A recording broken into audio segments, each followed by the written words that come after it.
కుక్కి సుబ్రహ్మణ్య స్వామి. ఈ క్షేత్రం కర్ణాటక రాష్ట్రంలోని సుందరమైన పశ్చిమ కనుమల్లో ఉంది. దేవస్థానం వెనుక నుండి కుమార పర్వతం ఉంది. దేవస్థాన ప్రదేశ మార్గానికి ఈ పర్వతం వర్ణనాతీతమైన అందాన్ని తెచ్చిపెట్టింది. దేవస్థానాన్ని పడగ విప్పి కాస్తున్న 6 సర్పాల నాగుపాము వలె ఉంటుంది.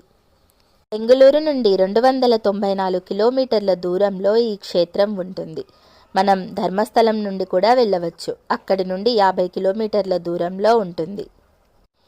ఈ సుబ్రహ్మణ్య గ్రామానికి పూర్వం కుక్కి పట్టణం అనే పేరు ఉంది. ఇక్కడ ఆది శంకరాచార్యులు కొన్ని రోజులు గడిపినట్టు శంకర విజయం చెప్తుంది.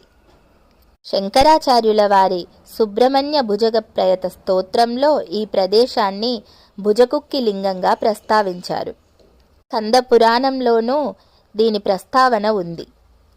ఇక్కడ మనం దేవస్థానం వెనక తలుపు గుండా గుడి ప్రాంగణానికి చేరుకొని మూల విరాట్కి ప్రదక్షిణలు చేస్తారు. ఇక్కడ గరుడ స్తంభం ఉంది. పురాణానుసారం గరుడుని దాడి నుంచి తప్పించుకోవడానికి సర్పరాజు వాసుకి కుక్కి సుబ్రహ్మణ్య క్షేత్రంలోని బిలద్వారం గుహలలో శివుని గురించి తపస్సు చేస్తుంటాడు. వాసుకి తపస్సుకు ప్రసన్నించిన శివుడు షణ్ముఖుడిని ఎల్లప్పుడూ తన ప్రియ భక్తుడు వాసుకి అండగా ఉండమని చెబుతాడు. అందుకే వాసుకి కానీ నాగరాజుకి కానీ చేయబడే పూజలు సుబ్రహ్మణ్య స్వామి వారికి చేసినట్టే అవుతుంది.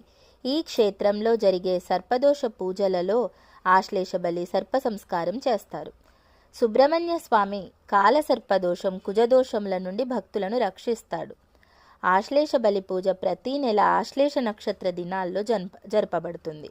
ఆలయం పక్కనే ఆది సుబ్రహ్మణ్య స్వామి ఆలయం కూడా